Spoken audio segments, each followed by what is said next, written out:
आज हम बताएंगे कि अमेरिका के राष्ट्रपति जो बाइडेन जो कि G20 समिट अटेंड करने के लिए आ रहे हैं, उनकी सुरक्षा के लिए अमेरिकी सुरक्षा एजेंसियों ने भारत सरकार से क्या-क्या मांग रखी थी और उसमें से भारत सरकार ने कौन-कौन सी मांगें मान ली हैं। और हम ये भी बताएंगे कि जब अमेरिका के राष्ट्रपति जो बाइडेन भारत की धरती पर होंगे तो उस समय उनकी सुरक्षा से संबंधित क्या-क्या इंतजाम किए हैं। जब भी अमेरिका के राष्ट्रपति किसी दूसरे देश में जाते हैं तो उससे पहले अमेरिका की सुरक्षा एजेंसियां, जिनके ऊपर राष्ट्रपति की सुरक्षा का जिम्मा होता है, वो सामने वाले देश से कुछ प्रोटोकॉल्स और सिक्योरिटी की मांग करती हैं। रिपोर्ट्स के मुताबिक G20 को अटेंड करने के लिए अमेरिका के राष्ट्रपति जो बाइडेन अपने स्पेशल प्लेन एयरफोर्स वन से दिल्ली के पालम एयरपोर्ट पर कड़ी सुरक्षा के बीच लैंड करेंगे। उनका प्लेन लगभग शाम 5 बजे भारत में लैंड करेगा। इसके साथ जो बाइडेन के भारत आने से पहले ही C5 गैलेक्सी कार्गो प्लेन और बोइंग C7 ग्लोब मास्टर से जो बाइडेन के काफिले की कारें और बाकी का सिक्योरिटी सामान भारत पहुंच गया है।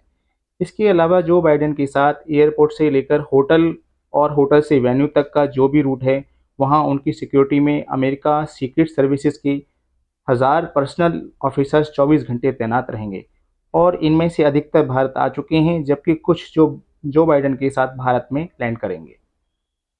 इसके साथ ही अमेरिका ने भारत से मांग की थी कि उनका प्लेन एयरफोर्स वन को पालम एयरपोर्ट में ही पार्क करवाया जाए।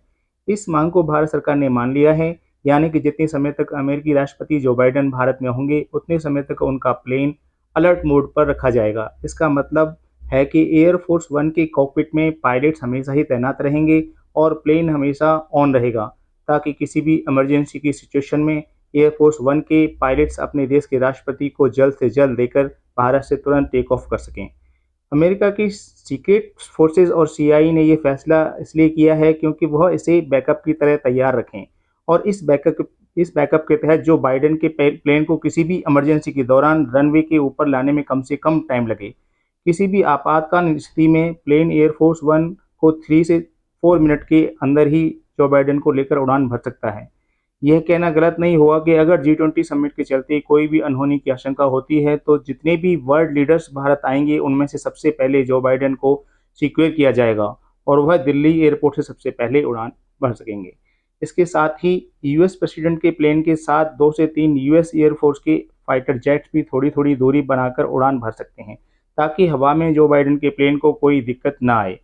इसके साथ ही दिल्ली में लैंड करने के बाद जो बाइडेन का काफिला उनकी कार बीस्ट के साथ साथ चलेगा। जो बाइडेन की कार बीस्ट की कीमत लगभग 12 करोड़ से अधिक है। इस कार को दुनिया की सबसे मजबूत कार माना जाता है। इस कार का कवच एल्युमिनियम, सिरोमिक और स्टील से बना है और यह बुलेट प्रूफ है। इस काफिले में ऐसी 3 से 4 कारें निकलेंगी और ये किसी को पता नहीं होगा कि इनमें से कौन सी कार में जो बाइडेन मौजूद हैं। जो बाइडेन दिल्ली के ITC मोर होटल के अंदर रुकेंगे। उनके आने से पहले ही US की सीक्रेट सर्विसेज ने पहले होटल के अंदर अपने पूरे हथियार और सिक्योरिटी इक्विपमेंट्स तैनात कर दिए हैं, जिसकी परमिशन उन्होंने भारत सरकार से पहले ही मांगी थी। US प्रेसिडेंट जितने समय तक दिल्ली में रहेंगे तब तक एक अमेरिकी सैटेलाइट स्पेस से उनकी निगरानी करती रहेगी। जहां जहां अमेरिकी राष्ट्रपति का रूट होगा उन सभी रूटों को यह सैटेलाइट कवर करेगी, ताकि कोई भी सस्पिशियस एक्टिविटी होने पर समय रहते अलर्ट किया जा सके और कार्रवाई हो सके। दोस्तों, अगर आपको ये वीडियो पसंद आए हो तो लाइक ज़रूर करें और आपने अपने दोस्तों को शेयर करें। और अगर आप हमारे चैनल पर पहली बार आए हैं तो हमारे चैनल को सब्सक्राइब ज़रूर करें।